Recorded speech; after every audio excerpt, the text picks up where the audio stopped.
ತನ್ನ ಹುಡುಗನ ಕಡೆ ಎಷ್ಟಕ್ಕೆದ್ಲ ಅದಕ್ಕಿಂತ ಹೆಚ್ಚಿಗೆ ಮಾಡಕ್ಕೆ ಟ್ರೈ ಮಾಡ್ತಾನೆ. ಅದನ್ನು ತಿಳ್ಕೊಬೇಕಷ್ಟೇ ಹುಡುಗಿಯರು. ಅದನ್ನ ಬಿಟ್ರೆ ಏನು ಕಮ್ಮಿ ಮಾಡಂಗೆ ಅಲ್ಲ ಅವ.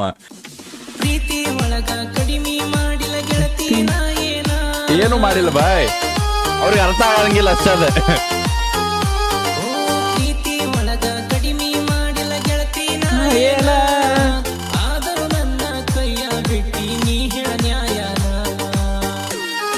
ಅವ್ರ ಯಾವ ಅರ್ಥ ಮಾಡೋ ಮೈಂಡ್ಸೆಟ್ ಇಲ್ಲ.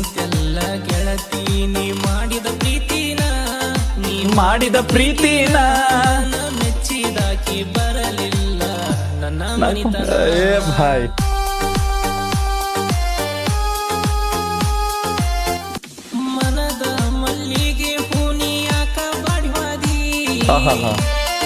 ಹೂ ಬಾಡಿ ಹೋಗ್ಯತಿಲ್ಲ ಅಂದ್ರೆ ಹುಡುಗಿ ಬಿಟ್ಟು ಹೋಗ್ಯಾಳಿಲ್ಲ.